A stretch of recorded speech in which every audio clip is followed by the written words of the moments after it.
Ya saludas, yo saludo y avanzamos. Bueno, muy buenas tardes para todos y para todas. Bienvenidos ya a este quinto viernes de innovación.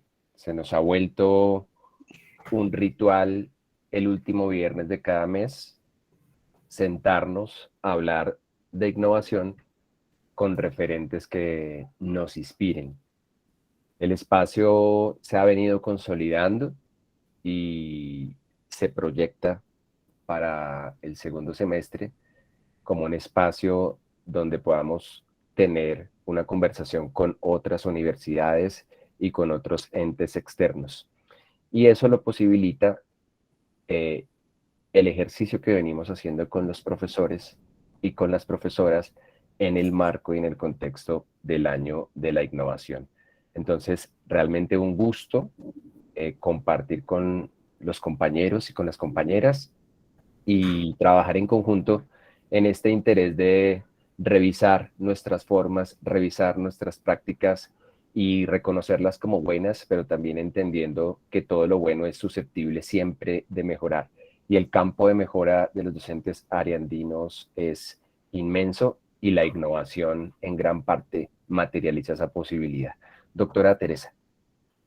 Muchas gracias, Omita, y muchas gracias a todos. Qué bueno tener esta actividad. En la invitación, Alejandro decía que una excelente actividad para después del almuerzo, magnífica para la tarde de viernes. Qué bueno que nos podamos encontrar aquí, que iniciemos esta tarde y esta sesión con muchas sonrisas como lo hemos hecho, porque bueno, aparte de lo interesante del tema, pues hace el rato súper agradable. Estoy también saludando a todos quienes están saludando por el chat. Qué bueno que nos acompañen, que podamos estar conversando, escuchando, proponiendo a la luz de todas las reflexiones y de todos los aportes de estas sesiones. Hoy, como suele pasar, pues tenemos docentes de todas las unidades académicas, de todas las facultades de la institución, de las diversas sedes también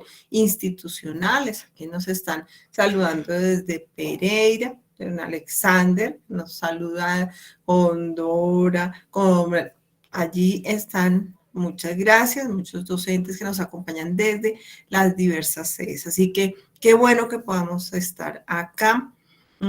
Como siempre, la invitación está abierta. Tenemos hoy un expositor de lujo, parte de nuestra comunidad, ya lo vamos a presentar. Y bueno, pues abierta la sesión. Muchísimas gracias y qué gusto verlos por acá. Alejito, señor. Alejito. Gracias, Doc. Pues para los profes, antes de que lo pregunten en el chat y pues para iniciar la sesión, la asistencia ya la tenemos por Google, ¿listo? Entonces no vamos a diligenciar ningún formato. Y gracias por acompañarnos en este espacio. Sabemos que están en entrevistas, en cosas que no son tan chéveres como este viernes de innovación. Les agradecemos mucho su participación acá, profes. Muchas gracias. Ya. Muchas gracias, Alejo, y gracias a todos. Sí, señor Omiter. Bueno, muchas gracias, doctora, muchas gracias, Alejito. Y hoy tenemos un invitado muy, muy especial.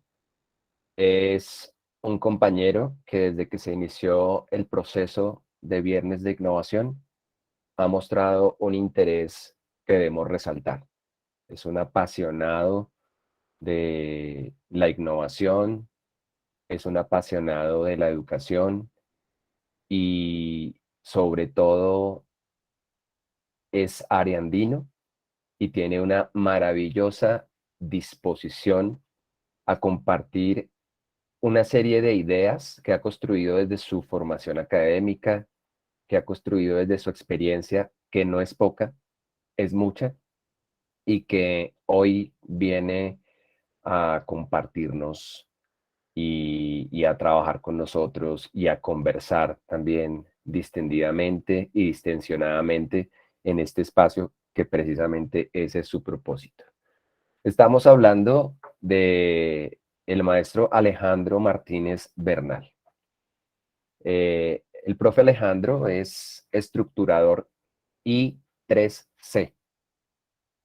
¿Eso qué quiere decir? Que es estructurador en una I, que es de innovación, y en 3Cs, que es cultura, conocimiento y competitividad.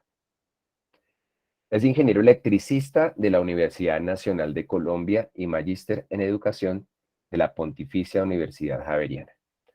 Tiene una amplia experiencia tanto en educación como en consultoría y asesoría empresarial.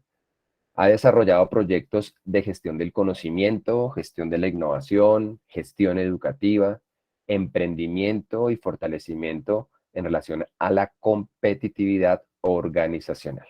Realmente un invitado de lujo, un invitado de primera. Y no he terminado aún. Me faltan 3 hojas de su experiencia. Mentiras, no. Me falta algo muy importante.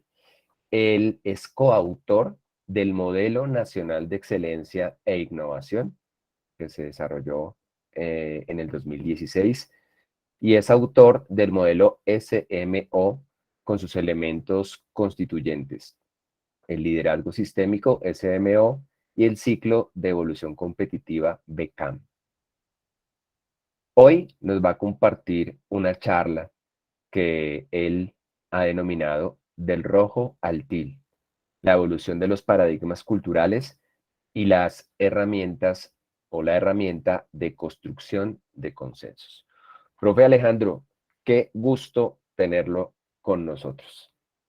No, pues muchísimas gracias, el gusto es todo mío. Pues como se habrán dado cuenta, Omar y yo somos amigos desde hace mucho tiempo y nos reunimos cada semana, lo invito a almorzar para que hable bien de mí, pero más allá de eso, no, mentiras, muy halagado. De hecho, me siento muy honrado de poder compartir con ustedes algo de lo que he aprendido, he trabajado y que pues ya sea de manera directa o indirecta si se quiere, creo que nos afecta a todos. Y pues muchas gracias, doctora Teresa, y pues compañeros, para mí, como les digo, es un honor, y es un honor que además me da mucha alegría, porque pues, yo ingresé a la universidad este semestre, este año, y descubrí cosas maravillosas, comprendí realmente la diferencia entre dar clases por Zoom y lo que es la educación virtual, y sobre todo vi la estructuración tan robusta que tiene la universidad para la formación virtual, y he conocido, de verdad, personas interesantísimas a nivel de conocimientos, de estructuración, de experiencia docente también. Quiero resaltar, pues, entre todas estas personas, obviamente, al director, a Santiago, y, por ejemplo, al profesor Efren, a la coordinadora Lady, que me han colaborado mucho. Entonces, en ese marco, yo creo que me siento muy halagado, muy contento de poder compartirles algo. Y bueno, pues como es tan largo, entonces yo creo que empecemos de una vez, ¿vale, Omar? Sí, claro, profe Alejandro. Bueno, Nos compartes tus ideas, tu presentación, tu ejercicio, claro y que sí. hacia el final vamos a generar un espacio para preguntas, para comentarios, para conversar un poquito alrededor de lo que nos propones aquí. Entonces, somos todo oídos. Bueno, ya está en mi pantalla, ¿cierto? Así es. Bueno, pues bueno, ya me presentaste, ¿sí? Yo soy Wilson Alejandro Martínez, lo que pasa es que por Wilson casi nadie me conoce, pero tampoco lo quiero negar y entonces pues quedó acuñado así. Y en efecto, pues ese título de estructurador I3D, pues me lo puse porque quise, ¿no? Digamos, en la empresa, más que consultores somos estructuradores, entendiendo que son 3 roles, digamos, a nivel de consultoría, y eso se define desde Banco Mundial y la mesa de consultoría del SENA. Diferencian los roles de consultor y asesor, pero entre ellos siempre debe haber alguien que estructure proyectos. Entonces decidimos de la empresa, digamos, denominarnos como estructuradores. En ese marco, pues yo planteo unas preguntas como líneas base. Eso tiene que ver mucho con andragogía. Yo sé que la universidad, por lo menos en el escenario que yo estoy acompañando, que es la maestría de innovación virtual, pues hay mucho de lo que ahora se denomina eutagogía, perdón, pero desde la perspectiva del aprendizaje de los adultos, pues desde hace mucho tiempo se denomina andragogía, y entre sus características hay 3 que son fundamentales. La primera es que se requiere, digamos, un pensamiento crítico, y eso se da en función del contraste que hay entre lo que uno cree y lo que pues finalmente le enseñan. Dos, requiere que, eso es lo que se conoce como aprendizaje significativo, que los aprendizajes tengan que ver con lo que cada persona está haciendo. Y en tercer lugar, uno aprende haciendo. Entonces, no solamente es, voy a contrastar desde el pensamiento crítico qué es lo que entiendo y qué es lo que me van a enseñar. Dos, lo que quiero aprender tiene que ver con mi realidad. Y tres, pues lo voy a aprender mientras lo hago.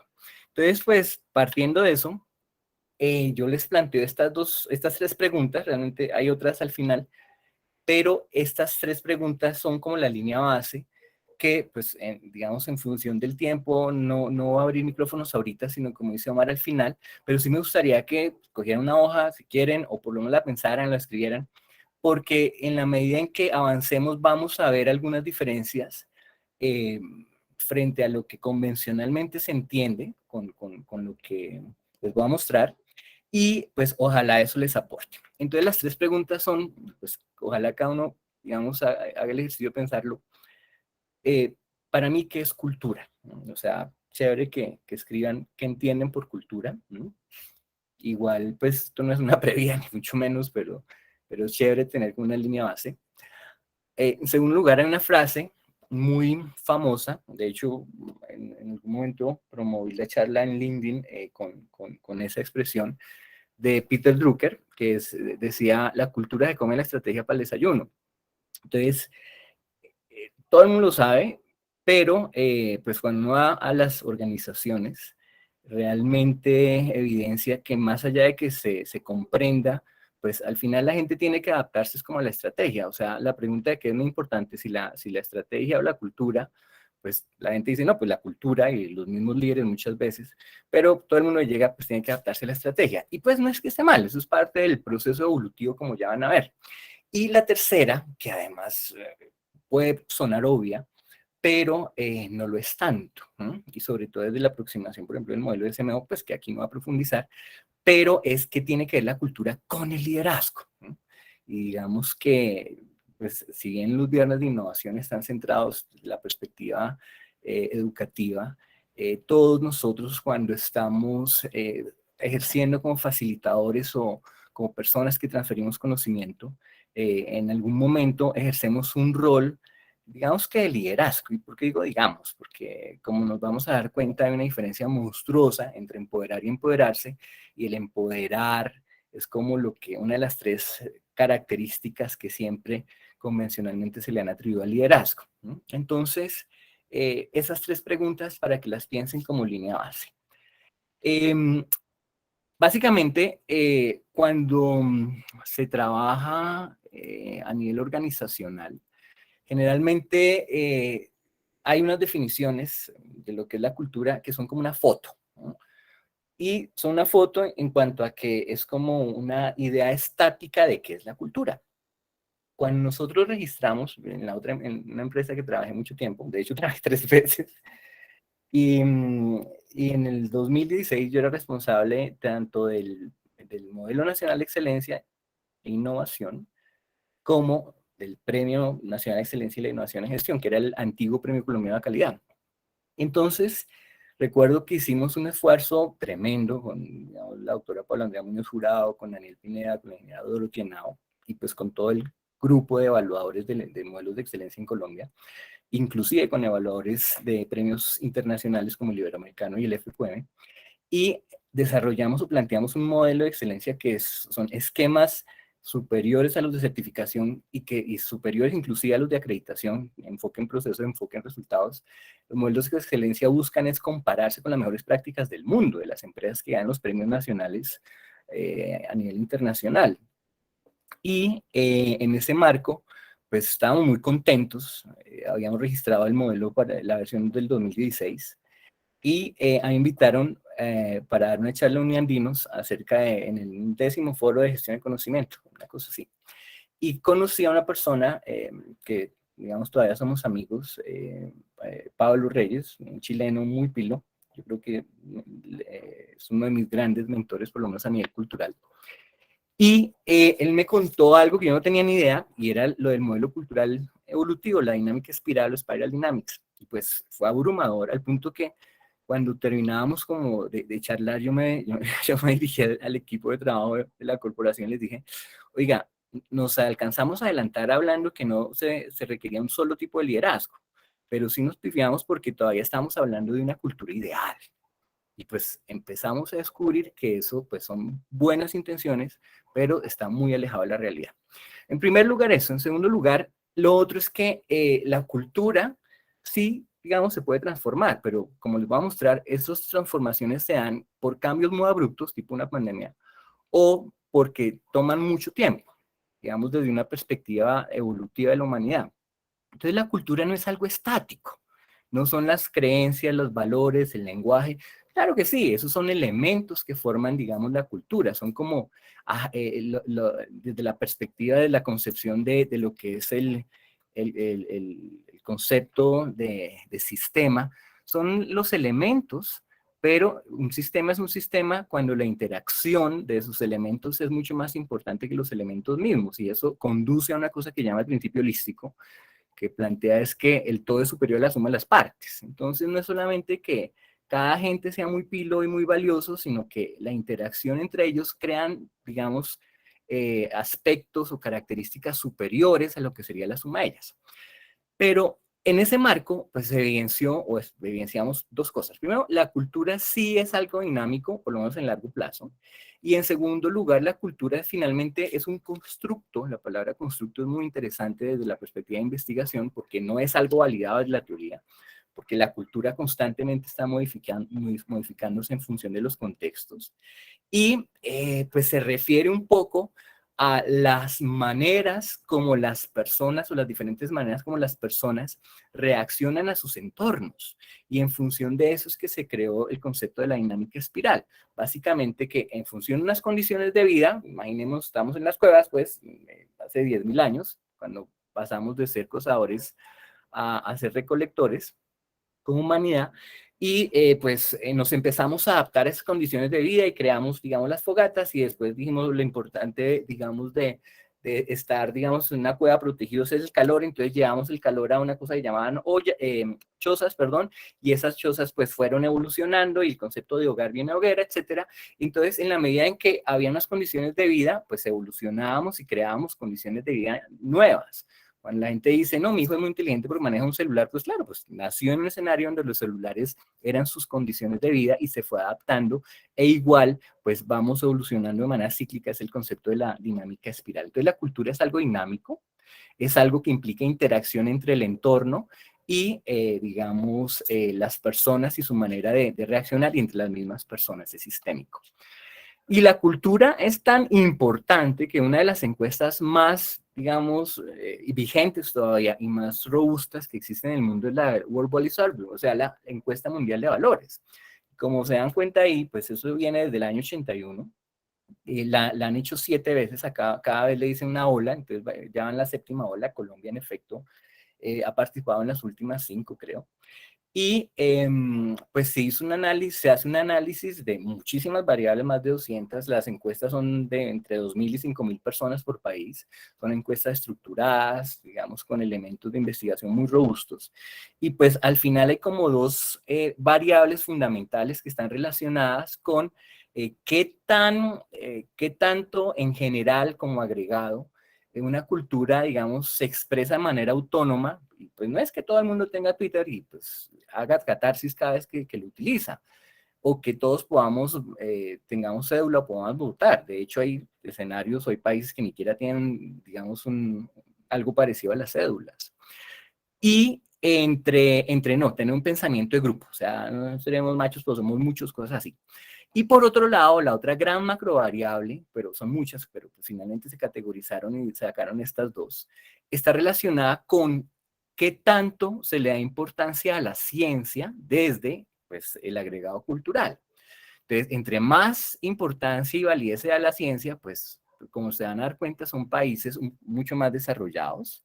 A ver si me deja ampliar. Pues aquí aparece Suecia, Noruega, Finlandia, Alemania, Japón, Lituania, Bielorrusia, China, por ejemplo. Y por este lado están los que, digamos, no tienen una expresión autónoma muy fuerte, pues China es una dictadura, por decirlo en palabras, digamos, muy coloquiales, ¿cierto? Por acá sale Rusia, hasta acá, etcétera. Pero son sociedades que le dan mucha importancia a la ciencia. En cambio, aquí están las sociedades que le dan mucha importancia a las creencias, a los mitos y a las tradiciones, ¿cierto? Y cuando uno analiza esto, dice, oiga, estos son los países más desarrollados a nivel tecnológico, estos son los que pues más van por la mitad y pues aquí los menos desarrollados. Bueno, ustedes preguntarán dónde está Colombia. Pues aquí aparece.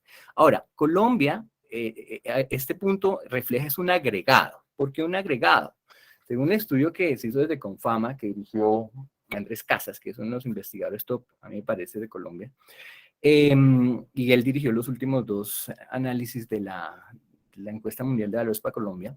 Por ejemplo, el caso de Bogotá. Bogotá para el 2010-2014 estaba en este escenario, ¿cierto? Esto, de hecho, yo lo tomé pues de las mismas gráficas que daba el informe que salió para Colombia, fue una separata de la revista Arcadia. Pero aquí son negativos, o sea, aquí se comieron el menos, pero esto es negativo. Entonces, pues en Bogotá, pues en la sexta ola, del 2010 al 2014, pues el nivel, digamos, de importancia que se le daba a la ciencia no era tanto, pues aumentamos un poquito, como de -2 a -5, más o menos. ¿Para cuándo? Para el 2017-2019, que fue la séptima ola previa a la pandemia. De hecho, el grupo de Confama Andrés Casas hicieron un análisis especial durante la pandemia, fue muy interesante. Pero aquí se puede evidenciar, por ejemplo, los agregados en cuanto a esas 2 variables, que autonomía y ciencia, por decirlo así, o sea, democracia y ciencia o investigación, serían como las variables para que entienda fácil. Y por ejemplo, aquí está, digamos, la parte de la costa y cómo, curiosamente, se ha desplazado incluso para abajo. Y la parte, digamos, de Antioquia. Bueno, realmente es como el análisis y al final da un agregado que es el que pues, nos ubica como colombianos acá. Ahora, probablemente las personas en Colombia, menos del 3,4% de la población económicamente activa tenemos educación terciaria. Y pues todos aquí prácticamente tenemos educación terciaria. O sea, pues maestría, especialización, maestría, doctorado.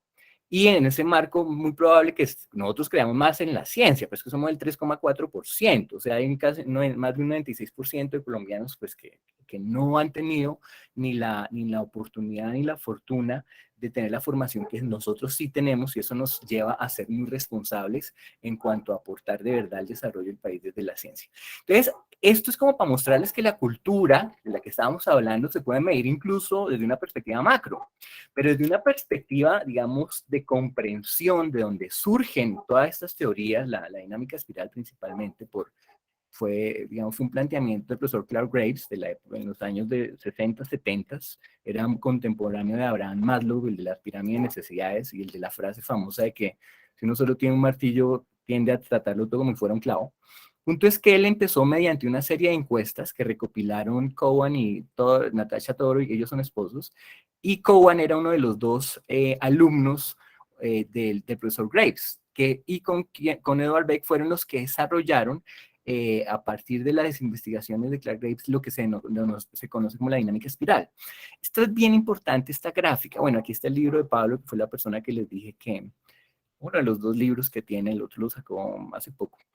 Y esta gráfica es muy importante y explica el por qué se llama dinámica espiral. Si uno la mira, digamos, hay como unos paradigmas o los denominaron por colores.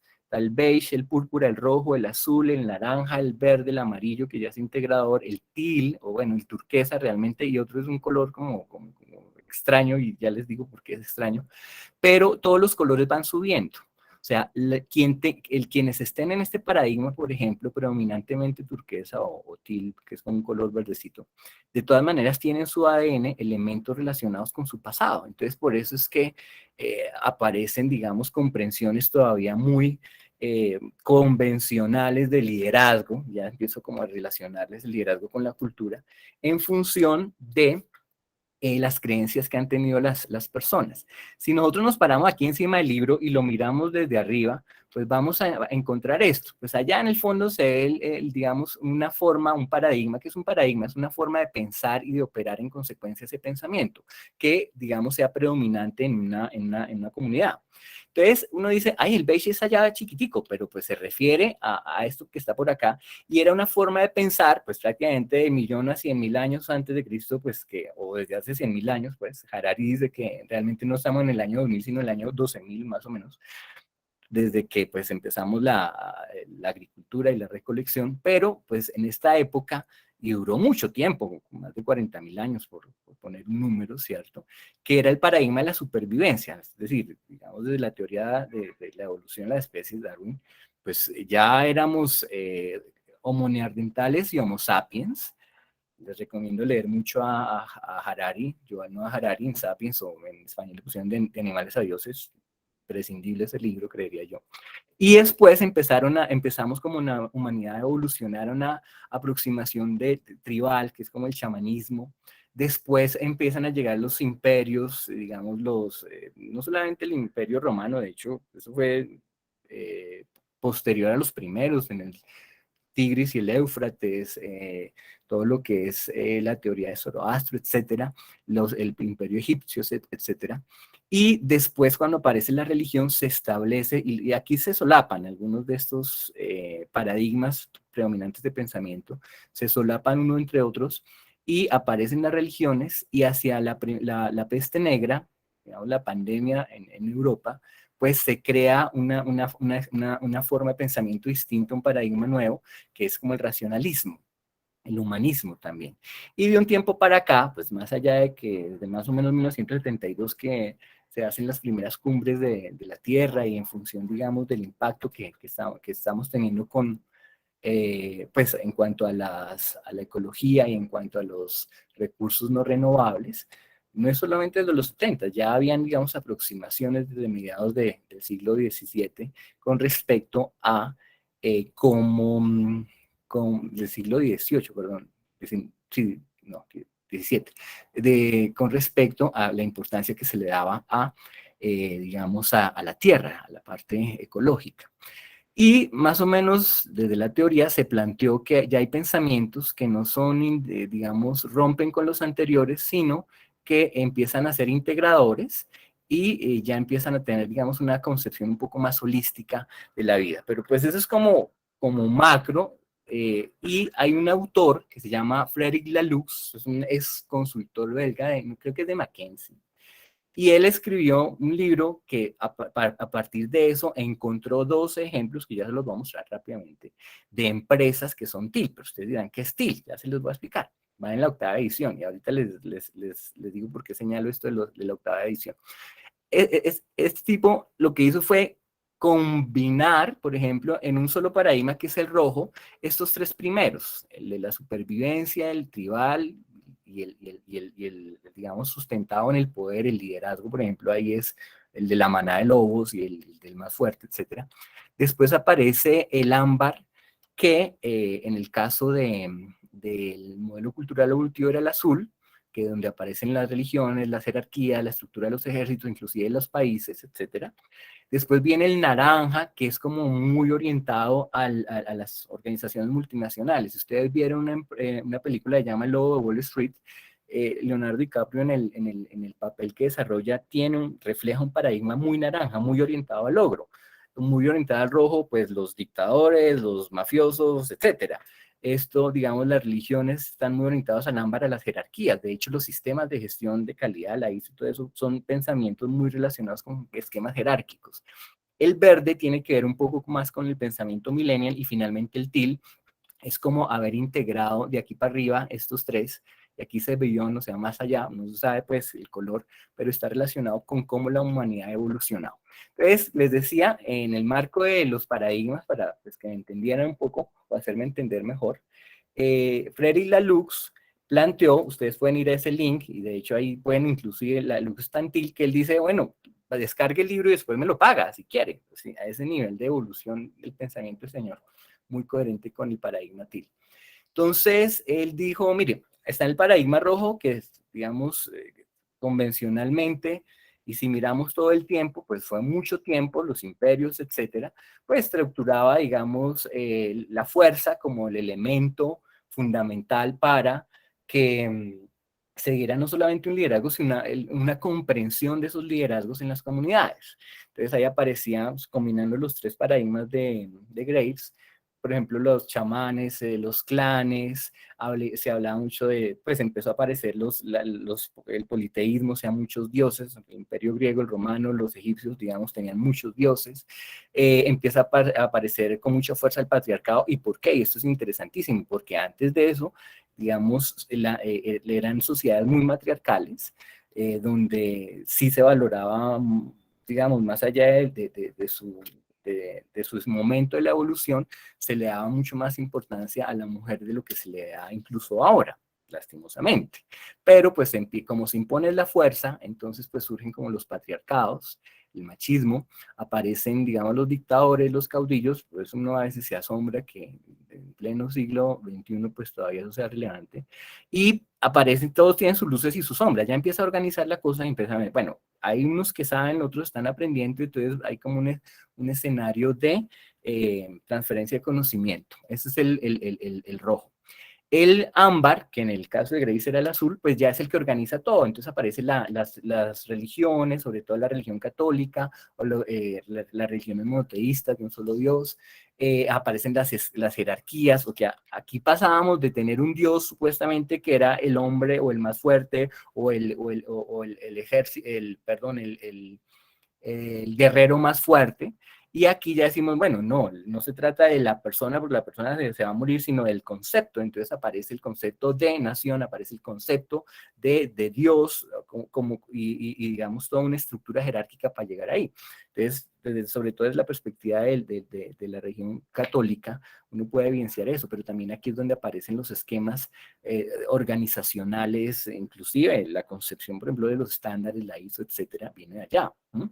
Mediante procesos estandarizados.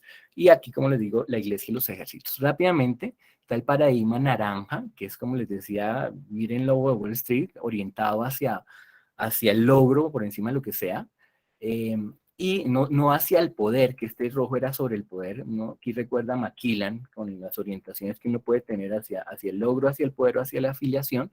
Esto sí es muy orientado al logro. Lo que pasa es que acabo con el planeta ese paradigma, pero es el paradigma, digamos, de las multinacionales del éxito, es el paradigma en el que se sustenta mucho, por ejemplo, la innovación.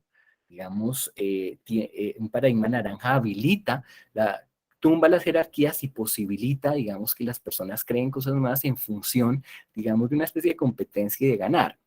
Entonces aquí aparece con mucha fortaleza también la meritocracia, la innovación, y la metáfora de comprensión de ese paradigma es la máquina. Después aparece, pues yo pongo aquí en verde, digamos, abrazando los árboles, y pues no está mal, no puedo abrazarlo, eso tengo fotos de abrazándolo, pero básicamente es como lo que se conoce a veces como la generación de cristal, o sea, pues lo de los milenios y centenios y todo esto, eso es como una configuración que se ha hecho desde el marketing, pero realmente pues hay una orientación muy fuerte, las luces están en darse cuenta que estamos acabando con el planeta, en empezar a cuidarlo, ¿cierto? Pero pues también están como esas sombras que son, digamos, como se dice, digamos, una generación de cristal, porque pues no les puede decir muchas cosas porque sienten, etcétera. Yo estoy tratando de ser muy general, o sea, no estoy hablando de que es que mi primo sí no es así, o es que mi hijo sí no es así, es que mi tío no, eso es general. Y aquí, pues la metáfora de comprensión es como una familia, pero una familia amorosa. Después aparece el TIL, y aquí miren, yo le tomé una foto, además le tomé la foto todo orgulloso porque yo tengo la primera edición, recién salió, yo creo el mismo año compré el libro de la Lux, que es el de la foto, y el de Salim Ismail de Singularity University, que habla de las organizaciones de crecimiento exponencial, la SEXO. Pero, y digamos, el concepto de organización de crecimiento exponencial es mucho más impactante a nivel de empresas, pero este realmente habla de un cambio cultural. El color teal es este color, como verdecito. De hecho, es el de fondo de acá. Entonces, el teal es un paradigma que tiene tres grandes focos o tres grandes características. La primera, la autogestión, que está relacionada no solamente con la autogestión de manera individual, sino como equipos. Esto redunda en lo que hoy se conoce como holocracia, sociocracia, redarquías, escenarios donde no hay jefes. O en el modelo SMO, aunque nosotros lo desarrollamos con el doctor Libarro Ortegón antes de que leyéramos este libro, obviamente no conocía todavía lo de la Lux y mucho menos lo de Graves, pero cuando con Libardo, que en paz descanse, fue uno de mis grandes mentores. Yo estaba muy viejito, murió el año pasado, ya tenía 81 años, o no viejito, pero ya estaba muy agotado porque tenía un cáncer. Pero pues una persona que admiraré siempre y que le estaré eternamente agradecido, uno de mis grandes mentores, como les decía. Y con Libardo, dentro de los diálogos que teníamos, pues fueron surgiendo, digamos, los planteamientos sobre todo el modelo de SMO, pues que no viene a colación, pero que les cuento. Entonces, son esquemas como eso, como el liderazgo sistémico, el modelo SMO, como la holocracia, las jerarquías, la sociocracia, donde ya no hay jefes, imagínense. Otro de los elementos del paradigma TIL es que es la orientación a la plenitud, o sea, al hacer las cosas porque, digamos, de manera que uno se sienta lleno con lo que hace, sienta que se realiza en su trabajo, que se realiza en su vida. Y el otro gran elemento es que se trabaja en función de dejar huella, de trascender. Ahí digo, considera como gran objetivo las personas de la organización el trascender positivamente, dejando huellas ejemplarizantes y o sembrando en el pensamiento colectivo una visión más equitativa, filial, amorosa, y de complementariedad entre las personas, las sociedades y el mundo entero. Y la Lux, y aquí está el link donde ustedes pueden ir, meterse y decir, pague lo que quiera, descarguen los libros. Están los dos libros, obviamente está en inglés, y uno de ellos es un libro ilustrado, es lindísimo. Y en ese libro ilustrado es donde saqué, por ejemplo, las 12 empresas que él primero hizo la explicación de los paradigmas, del rojo al til, y en segundo lugar, pues planteó los dos ejemplos y explica por qué Burso, que seguramente es el más conocido de todos, son empresas hoy en día que se consideran til. O sea, esto no es un sueño, esto es una realidad. Y aquí hay multinacionales. De hecho, Burso, que es una empresa de más de 9.000 empleados, multinacional en Europa, y han tomado alcaldías y no me acuerdo cómo se dice en España, bueno, digamos, los gobiernos han tomado algunos de esos ejemplos para construir consenso. Entonces, hasta ahí la primera parte que está relacionada con los paradigmas culturales. Y muy rápidamente, yo sé que voy a toda velocidad, pero es para respetar los tiempos. Es algo que viene del modelo SMO, que es este. El modelo SMO pues deja obsoleto al PHBA y se centra en un esquema de liderazgo que es el liderazgo sistémico, que rompe todos los liderazgos convencionales porque prescinde de los líderes, porque rompe los 3 atributos o las 3 características de los liderazgos convencionales. Es que se piensa que el liderazgo son atributos de las personas, de los líderes. Segundo, se establece que el liderazgo consiste en empoderar a la gente. Y en tercer lugar, que implica una jerarquía de líderes y liderados. Entonces, el liderazgo sistémico, cuando se planteó con el doctor Ortegón, lo que dijimos es que necesitamos mover el Beckham, que rompe o que deja obsoleto el PHBA. De hecho, va a hacer una charla en español unos días al respecto. Y necesitamos un enfoque de liderazgo que permitiera que el ciclo de evolución Beckham, visionar, estructurar, crear, aprender y mejorar, evolucionara. Entonces, de ahí viene, digamos, la herramienta de construcción de consensos. Entonces, aquí vienen otras 2 preguntas. Yo les decía que habían otras 2 preguntas al final. Son, primero, ¿a ustedes qué es un consenso? O sea, si quieren, piénsenlo un momentico. Y la segunda pregunta, ¿qué tienen que ver los consensos con el liderazgo, con los paradigmas culturales? Aunque yo creo que ya más o menos queda claro hacia dónde voy con esta pregunta, ¿cierto? Primero, un consenso, pues no es democracia, o sea, no es 50% más 1. Un consenso es donde todos están de acuerdo. Y entonces ustedes dicen, no, pero entonces es un pensamiento único, eso no es un consenso. A ver, si alguien a ustedes les dice que un consenso es un pensamiento único e impositivo, no tienen ni idea de lo que es un consenso. Un consenso se construye a partir de disensos. Un consenso es una construcción colectiva en donde vienen las diferentes perspectivas y a partir de ahí se llega a algo. No es que yo lo impongo y todos piensan igual. O sea, eso es devolverse a un paradigma rojo que ya evolucionamos. Si no ha evolucionado él, pues eso es problema de él, no problema de los demás. Entonces, partamos de entender y homologar conceptos. Un consenso no es una posición única a priori. Un consenso es una construcción a partir de disensos en la cual todos se sienten representados. Lo contrario, un consenso es un disenso, y pues desde el Comité Técnico de SMO pues planteamos esta definición. Es un proceso de co-creación participativo, o sea, entre todos participan, es agregado y sistémico, o sea, todos aportan y finalmente ese aporte genera un valor superior a la suma de las partes. En cuanto a un concepto, un pensamiento, una perspectiva, una estrategia, una decisión, una acción, en el que todos todos los agentes están involucrados, se sienten representados, incluso desde sus disensos, obviamente con sus respectivos argumentos. Entonces, aquí, digamos, traigo a colación una herramienta, pero ya me vuelvo allá, creo que quedó en desorden.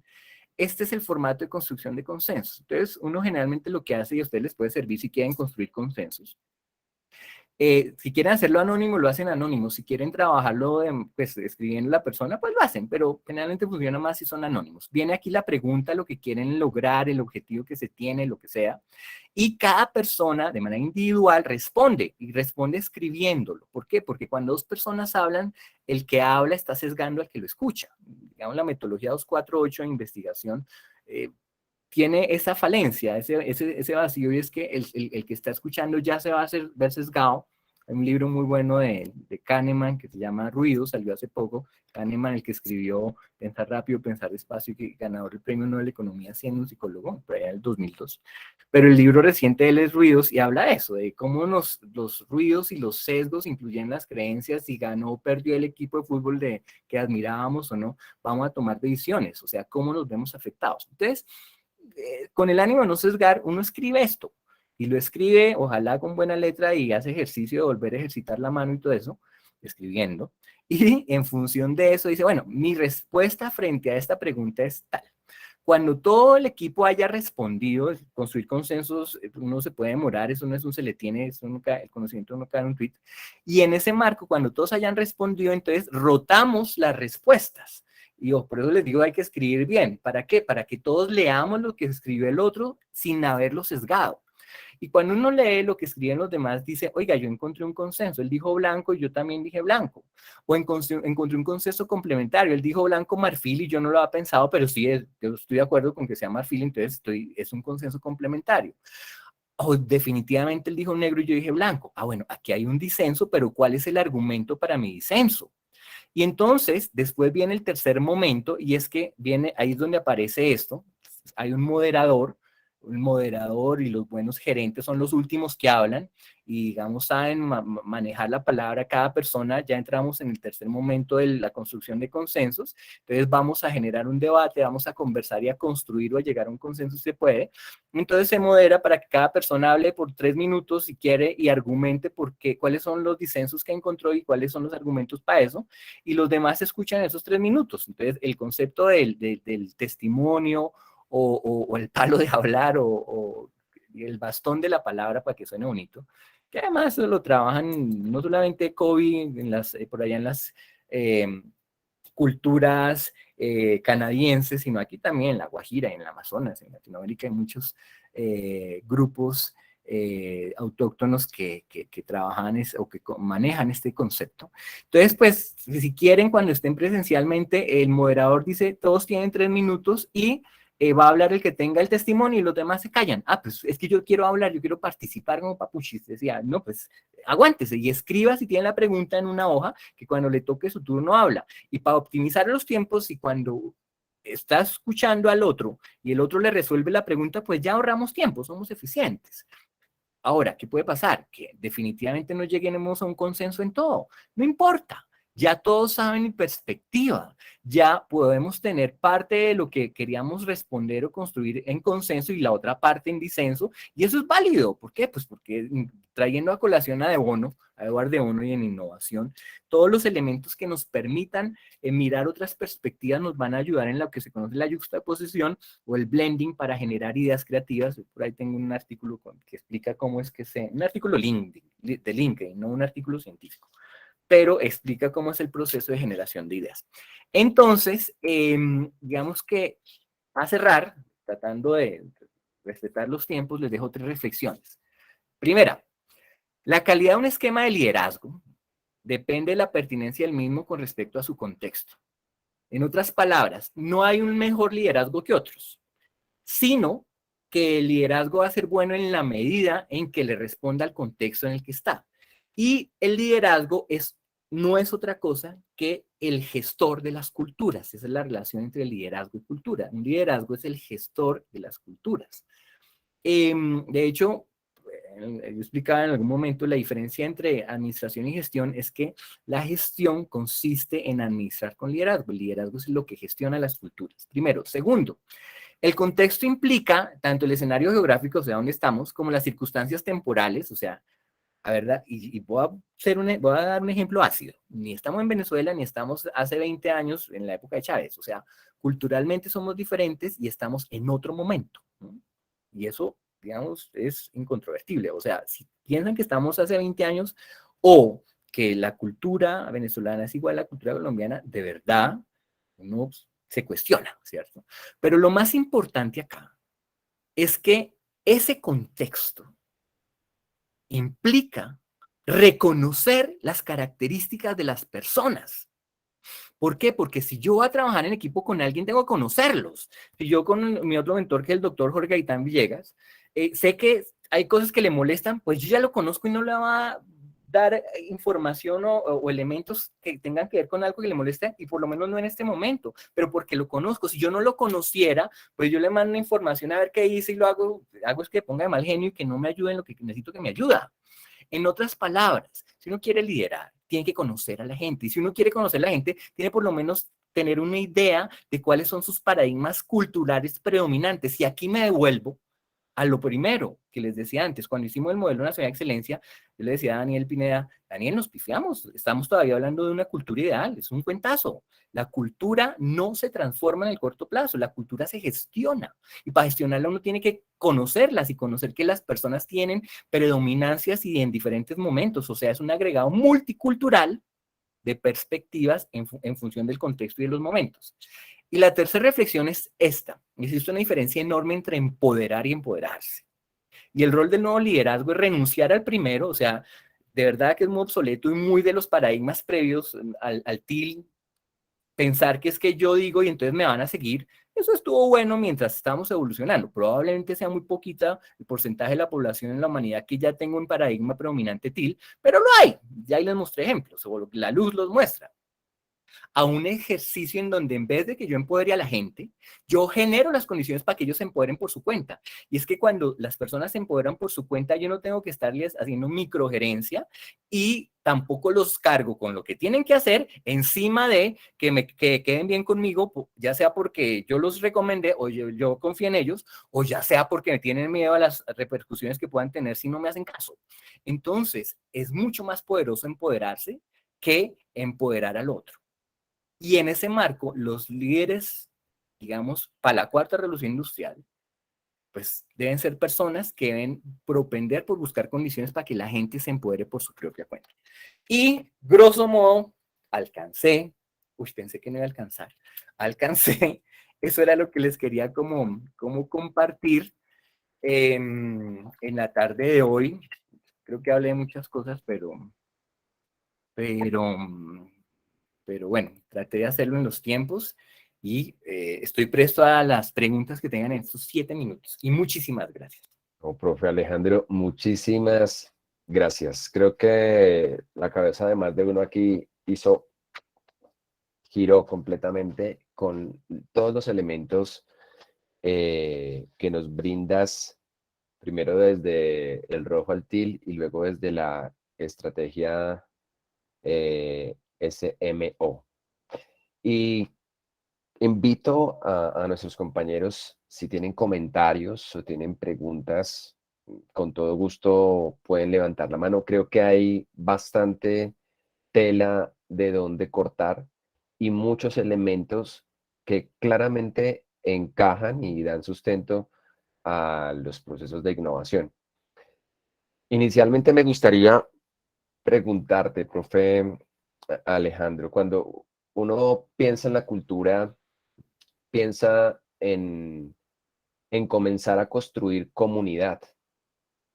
Y cuando uno piensa también en el liderazgo, necesariamente piensa en alimentar unos mayores niveles de participación, entendiendo que los procesos de innovación se construyen con las personas, sobre todo en los últimos elementos que tú nos mencionabas, y que además de ello, el contexto es fundamental. Eso me pareció muy poderoso. porque nos lleva a entender que no hay liderazgos mejores ni peores, sino que el liderazgo es en el sentido del encuadre en el que se está desarrollando. Así es.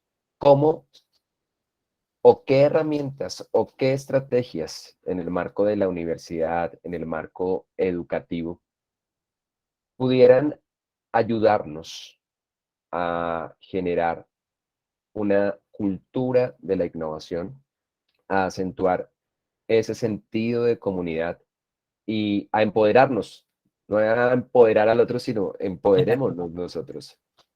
Profe Alejandro. Bueno, voy a tratar como responder porque hay varias cosas. Lo primero, eh, mm, cada, cada cultura es diferente, o por lo menos las predominancias culturales de los grupos son distintas porque hay unas que son más predominantes que otras. Y esas son las que digamos que se imponen en un grupo. Cuando uno va a trabajar en equipo, porque el pensamiento de todo es superior a la suma de los pensamientos individuales, pues requiere y es importante los aportes de cada una de las personas. No solamente el que se impone y se las da de macho alfa, sino también el que prefiere pasar con un perfil bajo. No, él también tiene mucho que aportar. Por eso la herramienta de construcción de consensos igual a todo el mundo desde la perspectiva de la equidad y que aporten. No desde el que es el más fuerte ni que el que quiere pasar de agache.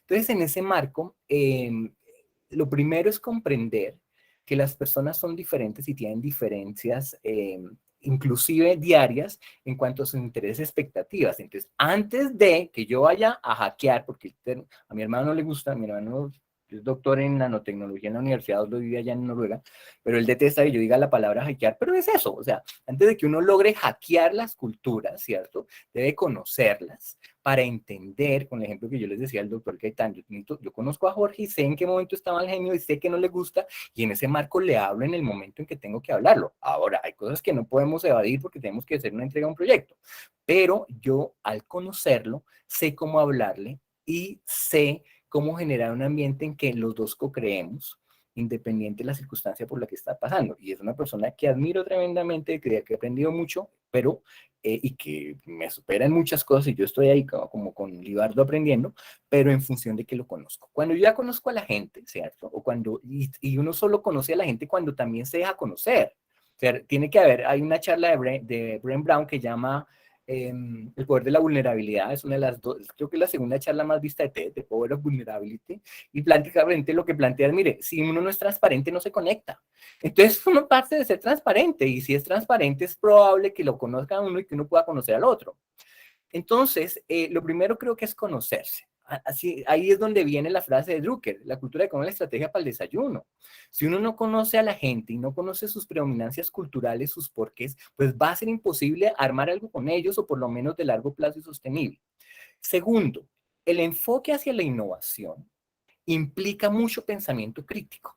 La innovación, aunque es que me salgo del tema un poco, la innovación es algo concreto y real, que es el resultado de un proyecto de innovación, según Manuel de Oslo, y la innovación desde la perspectiva de desarrollar un proceso o lograr un resultado, un producto, bien o servicio, parte muchas veces de la ideación y la creatividad. Y uno solamente es creativo cuando combina básicamente un conocimiento, cuando tiene una capacidad alta de observación y cuando tiene una situación problemática por resolver. Entonces, si no hay conocimiento, si uno no conoce a la gente, pero tampoco conoce referentes, pues no le va a ocurrir nada. Entonces, uno dice, cuando está en la peste negra que mandaron a Newton para la casa, porque pues si no se infectaba, y él había estudiado mucho, vio caer la manzana y dijo, claro, la fuerza de atracción entre dos cuerpos es directamente proporcional, la más inversamente proporcional al cuadrado de la distancia. Si uno no hubiera estudiado modelos matemáticos, si uno no estuviera interesado en una situación problemática de resolver mediante un modelo matemático la fuerza de atracción gravitacional, y si uno no tuviera capacidad de observación, lo que dice es Newton, me están pensando por M. O sea, el conocimiento es necesario, las situaciones problemáticas son necesarias y la capacidad de observación es necesaria.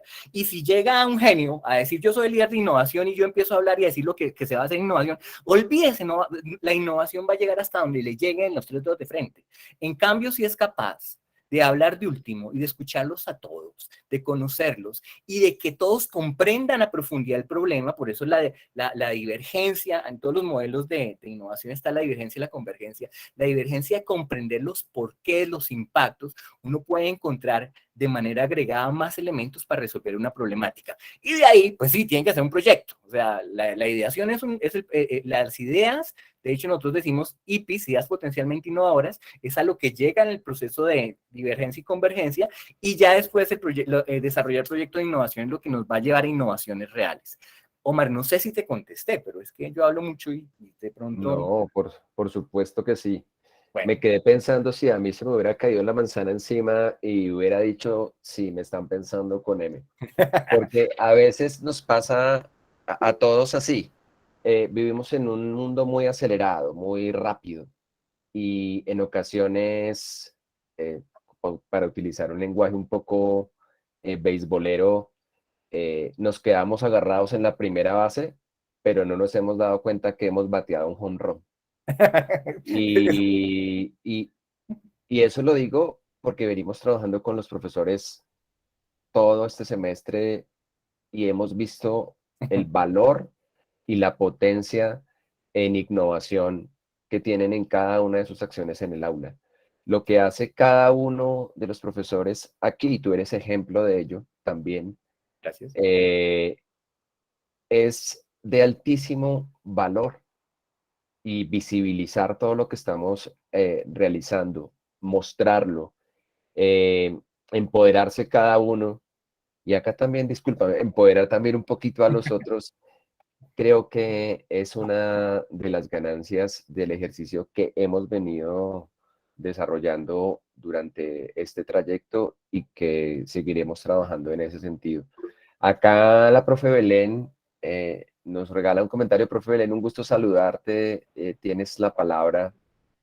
Bueno, muchísimas gracias. Vea, profe Alejandro, muchísimas gracias. ¿Cómo me gustó su charla primero que todo? Porque es que la asocio mucho desde el punto de vista de una de mis asignaturas que yo dicto y que quiero mucho, que se llama la socioantropología, ¿no? Donde miramos toda esa parte de la cultura, la relación, las cosmovisiones. Y yo lo interpreto como eso que se llama la visión sociocultural del proceso de salud-enfermedad, ¿no? Donde tenemos una cultura hegemónica, pero tenemos que aprender a conocer las otras culturas, sus creencias, sus valores, sus procesos de salud, sus miradas sobre los modelos de curar y todo que tienen para establecer también como conocer ese contexto y asimismo el profesional que formamos, cómo se va a enfrentar a esa sociedad tan diversa, ¿no? La relaciono como con la integridad y la importancia del diálogo de saberes que yo le llamo mucho, pues está muy trillado, ¿no es cierto? Pero es como esa parte y cómo a partir de ahí tengo que pues aprender a innovar, ¿no? Digamos desde el punto de vista de la cibercultura, ¿no? Lo que hacen nuestros indígenas en sus diálogos de saberes y cómo con la cibercultura, pues la innovación está todo a través de los medios digitales, ¿no? Entonces, ¿cómo puedo establecer esas relaciones? Escuchando a los otros desde sus saberes, pero también con esa parte de innovación, ¿no? Que es la parte de la cibercultura, todo el mundo digital, ¿no? Sí, de acuerdo, doctora Belén, y me alegra escucharla.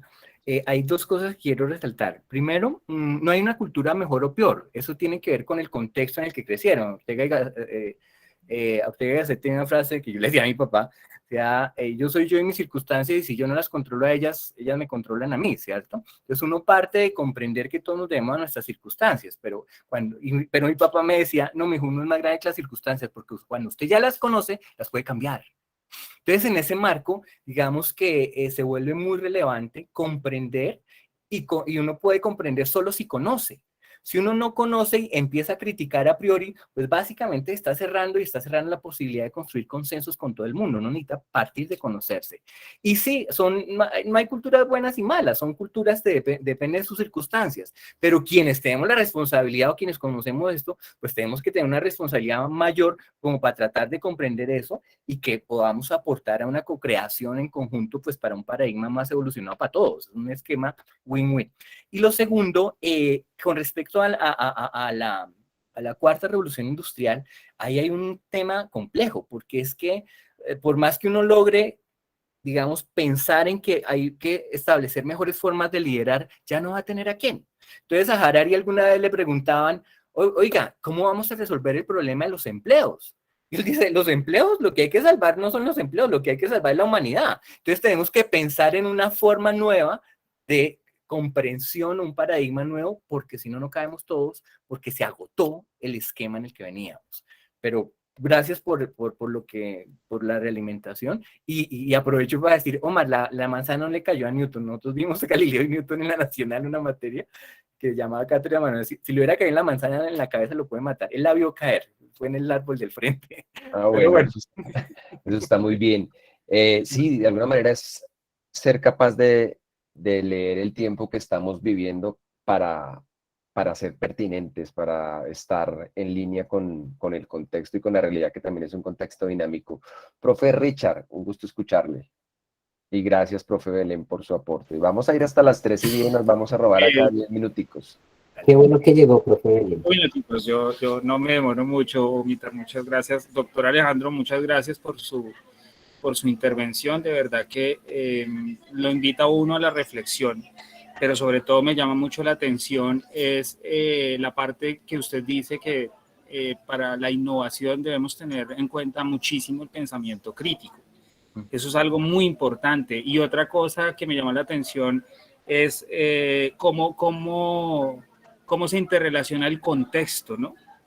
A partir de cómo construimos ese pensamiento crítico que, digamos, pues podría uno decir, no, sí, yo innovo desde que yo utilizo una herramienta tecnológica, sí, yo lo presento de alguna manera, de la otra, pero la parte del pensamiento crítico sí me parece supremamente importante, me hace pensar en muchas cosas.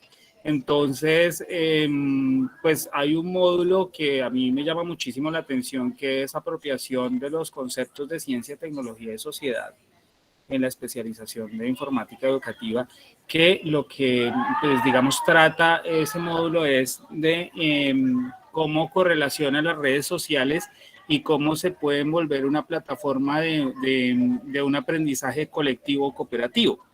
Entonces, pues es una oportunidad grandísima para empezar a pensar precisamente en ese pensamiento crítico, en el contexto, en reconocer el contexto y llevarlo precisamente a ese formato que podemos llamarlo un formato para hacer redes sociales, porque nosotros somos la red social, esos son herramientas para generarlas, pero nosotros como individuos que nos agrupamos, nos agrupamos, somos la red social. Entonces, pues me quedan muchísimas cosas y muchos, pues digamos, para reflexionar, muchas cosas que reflexionar, pero también pienso que la praxis pedagógica, pues que se realiza en este módulo es bastante interesante y se puede llegar a muchas cosas a partir precisamente del pensamiento crítico y de ese contexto que usted hace alusión.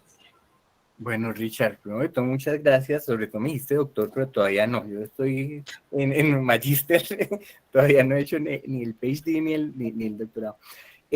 Me dices dos cosas bien interesantes. La primera, hay una relación fundamental y curiosamente en mi perfil LinkedIn tengo dos frases con las que empiezo mi perfil y una de ellas dice algo así como la capacidad de hacer familiar lo desconocido desde el pensamiento crítico y desconocido lo familiar desde la imaginación es lo que se conoce como creatividad. Entonces, la creatividad requiere tanto una capacidad de no me como este cuento, yo tengo otros referentes para decir esto, como la capacidad de decir, oiga, yo quiero plantear algo nuevo frente a algo. Entonces, el pensamiento crítico es fundamental, no solo para la andragogía, sino para generar ideas, para la ideación. Y por otro lado, lo de las plataformas, es decir, claramente, y sí se usa, o sea, yo creo que uno no puede negar los avances tecnológicos y el impacto que han tenido son las condiciones de vida frente a las que nos adaptamos y ahí viene la evolución cultural y las condiciones de vida en las que estamos inmersos ya en la cuarta revolución industrial nos permiten aprovechar eso desde una perspectiva colaborativa. Ahora, que pues tengan muchos millones de likes, unos videos grotescos o lo que sea es otra cosa, pero uno sí puede plantear, por ejemplo, alguna vez pensé, voy a armar una app para construcción de consensos a partir de lo que les mostré, ¿cierto? Pero como yo ya tengo claro que pues todo lo que es a nivel de inversión a nivel, sobre todo desde la perspectiva de plataforma y tecnología, es muy interesante, pero a mí me gustaba más que la forma, el trasfondo. Entonces nosotros trabajamos más en, digamos, estructuración de proyectos para el desarrollo de emprendimientos, para que uno llegue, los emprendedores, en vez de decir, ya, yo tengo una muy buena idea, ¿quién me la escucha y me la financia? A decir, mire, yo tengo un proyecto con una rentabilidad 3 puntos por encima de la tasa mínima de retorno país, que vale 400.000 millones, que el tiempo de salida es a tal año y la inversión de CAPEX y OPEX es tanto. ¿Quiere escuchar la idea? ¿Le interesa? Si sí le interesa, yo firmamos confidencialidad, se la cuento. Es una aproximación completamente distinta. Entonces, en ese marco, yo digo, oiga, tenemos que pensar es en el desarrollar de verdad el país, y no, pues voy a hacer una plataforma que sería muy chévere, una plataforma de construcción de consenso, ahí les dejo la idea para que la hagan, y digamos que sí, podría tener, digamos, una inversión muy chévere y todo, y sería muy estructurada desde la perspectiva de la red para que todos aporten, pero eso de alguna manera ya existe, todo lo que es la wiki, todo lo que son los wikis, o el concepto de wikis es eso, la lluvia de ideas previas se trata de eso, herramientas que se trabaja mucho en innovación. Entonces, yo sí creo que las redes sociales son una herramienta tremenda si se utilizan bien y para bien, pero el trasfondo es que tenemos, como decía Harari, no preocuparnos tanto por salvar los empleos, sino por salvar la humanidad. Y gracias, o sea, y gracias por decirme, doctor Richard. Pero, Doctor No, Alejandro, señor, no, pues es que fue tan interesante que es que pues igual. a ver si me dan una de honor en algún día, pero bueno. Claro, un honoris causa, sí, señor. No, Muchas gracias, maestro no, Miguel. doctores, doctor Richard y doctor Alejandro, muchas gracias. Ya son las 13:10, pero hay una pregunta que me parece muy interesante en el chat y a las otras personas que están conectadas también. ¿Cómo realizar procesos de liderazgo creativo cuando uno al que se encuentra al frente puede estar marcado en un rojo intenso, centrado solamente en su perspectiva personal y no trabajar como en esa empatía y en ese reconocimiento de la idea del otro? ¿Cómo romper esa barrera? ¿Cómo lograr el consenso y trabajar con de pronto esas personas que están muy marcadas en su rojo, muy marcadas en su posición y que no se abren y que precisamente de pronto pueden tener circunstancias de liderazgo? Bueno, esa pregunta es capciosa, pero se las voy a contestar sin ningún problema. Las personas, cuando son conscientes de algo, empiezan a cambiar por su propia cuenta. Si uno no es consciente que es rojo, por ejemplo, yo soy muy ámbar, yo tengo muchos elementos de estructura, pues si no, no hubiera sido responsable del modelo nacional de excelencia, o sea, tenía que tener muy claro cómo es la parte de los procesos, y soy muy estructurado, de hecho tiendo a ser muy cuadriculado, y no tanto porque es ingeniero nacional, sino que es así como que me informó mi papá, pero digamos que cuando uno es consciente de eso, se abre, dice, ay, hay otras posibilidades. A ver, voy a poner una analogía. Cuando la gente decía, o digamos desde una perspectiva además que fue muy juzgada durante mucho tiempo, no hay que corregir, y yo estoy de acuerdo, no hay que corregir a los golpes a los hijos, claramente, eso sí ya está clarísimo, ¿cierto? Pero eso no quiere decir que no haya que corregirlos o que no sea responsabilidad de los padres corregirlos. Entonces, si uno dice, no los golpees, está bien, pero bueno, entonces no le enseña cómo corregir, pues queda la gente como, ¿y entonces qué hago? Entonces, en ese marco, cuando uno conoce ya su paradigma cultural predominante, pero conoce otros, dice, yo no es solamente lo que yo miro, sino las otras formas, ¿cierto? Entonces, como mi papá decía, cuando usted ya conoce sus circunstancias, está en capacidad de cambiarlas. Cuando uno no conoce, pues ni modo. ¿Por qué? Pues porque no ha salido el paradigma. Pero cuando ya se presenta y dice, mire, hay estas formas de pensar, estas otras alternativas, ya la invitación queda abierta. Y ahí sí la responsabilidad de la gente es decir, bueno, ¿la tomo, me monto en el bus o no? ¿Por qué? Porque así como hay liderazgos pertinentes para la evolución, hay liderazgos pertinentes para escenarios donde pues, solo hacen casos y los mandan a gritos, lastimosamente, pero pues, no debiera ser así. Entonces, cuando uno es transparente y dice, mire, hay otras posibilidades y la gente por su propia cuenta dice, oiga, a mí me llama la atención esto porque hay otras formas de hacerlo, pues muy probablemente lo hace. Si no lo hace, hombre, pues o con usted no cuento o usted me toca tratarlo de otra manera. Harto, pero pues es la realidad que tenemos, ¿cierto? Entonces, no hay una fórmula mágica, pero lo que yo sí creo es que en la medida en que uno conozca, por un lado, y por otro lado, evidencia alternativas, las personas por su propia cuenta van a querer explorar cuando vean las ventajas que tienen las otras. Si definitivamente no lo hacen, uno pues toma decisiones. O sea, Digamos, esa es la responsabilidad que uno tiene. De hecho, yo leía algo muy interesante estos días de la empatía.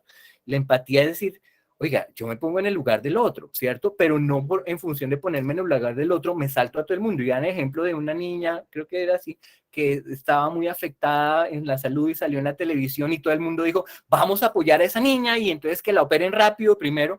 Y pues sí, uno fue empático y todo el mundo mandó plata para operar a la niña, perfecto, buenísimo, pero la niña estaba enturnada y entonces ¿qué pasó con los otros? Entonces por ser empático con ella, entonces dejé al lado a los otros que estaban haciendo turno para la misma operación. O sea, la empatía tiene que ser muy aterrizada también en la realidad. Entonces en ese marco yo creería que uno dice, yo doy alternativas, yo le muestro el bosque completo y pues lo invito. Si usted no quiere, bueno, entonces yo tomo decisiones. Pero creería que esa es como la respuesta muy concreta y muy de tiempo. Espero no haber sido agresivo, si todavía me quieran por lo que dije. Se le quiere, profe Alejandro, y mucho, de verdad, se le quiere por lo que nos compartió. Nos vamos con una cantidad de ideas nuevas, poderosas y muy aterrizadas para trabajar y continuar en este ejercicio de construir innovación desde la práctica docente y obviamente para impactar la experiencia de aprendizaje de nuestros estudiantes.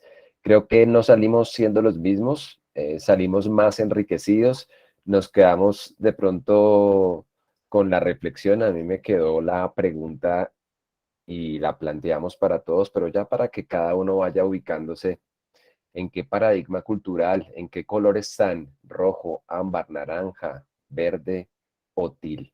De parte de todo el equipo, Vicerrectoría Académica Nacional, la Dirección de Desarrollo Docente, el equipo de innovación, muchísimas gracias. Doctere. Gracias. Muchísimas gracias, profe Alejandro. Tal como lo dice Omar, nos ha movilizado. Prueba de eso es además los mensajes, preguntas, respuestas que hemos tenido en el chat sobre la cultura, el liderazgo, bueno, todos los temas que fueron tratados. Muy interesante, profes, recoger estas reflexiones para seguir, ¿no? Yendo, hilando sobre ellas. Muchísimas gracias a todos. Qué bueno que nos hayamos encontrado en este espacio. Los elementos que se trabajaron el día de hoy quedan a disposición de ustedes. Ojalá que sigamos con estas mismas preguntas, buscando más respuestas, ofreciendo más respuestas, que podamos seguir dialogando sobre este tema. Y qué grato este quinto viernes de innovación. Muchísimas gracias. Con mucho gusto, doctora Teresa y Omar, y un abrazo para todos, que estén muy bien. Feliz fin de semana. Gracias. Un abrazo y un feliz fin de semana para todos. Que estén muy bien. Un abrazo. Hasta luego. Profe, toda la admiración como siempre. Sobrado, Alejandro. Ay, ingeniera, muchas gracias. Me encanta. Muchas gracias. Gracias. Chao, gracias. Gracias, profe Alejandro. Disculpen la molestia, ¿la grabación queda? Sí, sí. ¿Podemos disponer en cualquier momento?